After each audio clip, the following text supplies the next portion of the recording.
बुखार के टाइम पे दूध दही पनीर खाना नहीं खाना होता, खाना खिलाते हैं तो ही फीवर बढ़ता है और फिर वो दिमाग पे चढ़ता है। और तुलसी है, गिलोय है, नीम है, इनका काढ़ा पीना होता है। इसको सर एपिलेप्सी हुआ था 16 दिसंबर को फैला हुआ था। 16 दिसंबर कौन सा फीवर होता है इसको 3-4 दिन 5 दिन फीवर है, उसके बाद इसको एपिलेप्सी हुआ तो एडमिट कराया। एपिलेप्सी नहीं था, वो एक सीजर हुआ था, बस ऐसे बोलो कि बुखार की वजह से झटका लगा था। क्यों उसको बीमारी का नाम दे रहे हो? बस फंस जाते हो जाल में आप लोग। तो मेरे ख्याल से 1.5-2 घंटे के करीब रहा था उसको। ये फिर आईसीयू में डाला आगरा में आईसीयू में रखे हमने, तो तीसरे दिन इसको छुट्टी कर दी। वेंटिलेटर पे तो क्या कह रहे थे? वेंटिलेटर पे उसके बाद फिर इसको फिर आया रात को, हम लोग फिर गए उसी दिन ना? नहीं एक दिन बाद जी 16 को आया, 17-18 को छुट्टी। तो आपको ये पता नहीं क्या कि बुखार के टाइम पे दूध दही पनीर खाना नहीं खाना होता? आयुर्वेद कहता है लंघन परम औषधम। दुनिया में जंगल में जानवर भी है ना, कुत्ता है, बिल्ली है, शेर है, चीता है, वो जब बीमार पड़ते हैं खाना खाना छोड़ देते हैं। मान लो इसको फीवर हुआ था तो आपको खाना नहीं खिलाना चाहिए था। खाना खिलाते हैं तो ही फीवर बढ़ता है और फिर वो दिमाग पे चढ़ता है। अगर पूरा भारत खाना ना खाए तो देश का भला हो जाएगा।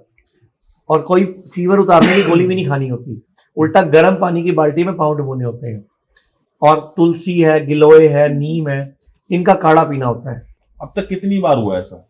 इसको फिर इसको हमने मथुरा एडमिट कराया 1 दिन के लिए, तो वहाँ इसका ज्यादा बढ़ गया। इसको मतलब वो हाथ पैर भी हिलने लगे इसके, और हर 1 घंटे बाद इसको आने लगा था, हर 1 घंटे बाद आने उस टाइम पे ये तारीख 20 तारीख 21 तारीख की बात है। 21 को हम फिर गंगाराम इसको एडमिट कराया हमने। रात को हम गंगाराम पहुंचे तो उन्होंने वेंटिलेटर पे डाला, कोमा में डाला। टोटल कितनी बार सीजर आया इसको? बस फिर तो इसको उन्होंने 18 दिन रहा है वेंटिलेटर पे, तो उसके लेकिन बाद उन्होंने फिर निकाला नहीं है। गंगाराम वालों ने नहीं निकाला तो हम इसको लेके वेंटिलेटर वेंटिलेटर की क्या जरूरत पड़ी थी? कह रहे कि वो तो उन्होंने कहा कि हमारा तो प्रोटोकॉल है, मतलब प्रोटोकॉल है, तो हम इसको तो डालेंगे कर देंगे। तो इसको हम फिर वेंकटेश्वर हॉस्पिटल लेके गए सर।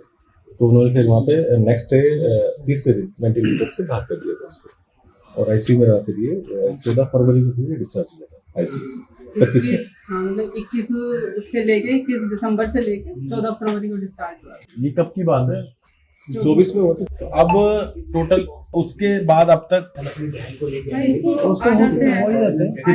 कितने दिन तो कोई दवाई चल रही है इसकी क्या? हाँ सर सर। अच्छा, वो जो दवाई के साइड इफेक्ट आएंगे वो कौन भुगतेगा? साइड इफेक्ट ये मुझे ये इसीलिए लग रहा है फिर कि उस वजह से ये ज्यादा इन्होंने जब वीडियो देखे तो ये कैंप में बड़ा था पहले, मुझे लेके मतलब वो जाना। तो था एक्टिव बहुत था पहले भी, लेकिन अब कुछ ज्यादा लगता है, हाइपर हो गया। अब हाइपर हो गया ये। नहीं तो देखो, वो दवाई के भविष्य में साइड इफेक्ट आएंगे, और इतने साइड इफेक्ट आएंगे कि बहुत सारे बच्चे ना कल को पिता भी नहीं बन पाते। और नहीं एक और इसके पहले ये क्यों हमें ये यूरिन नहीं पंगे करता लेने था, हैं?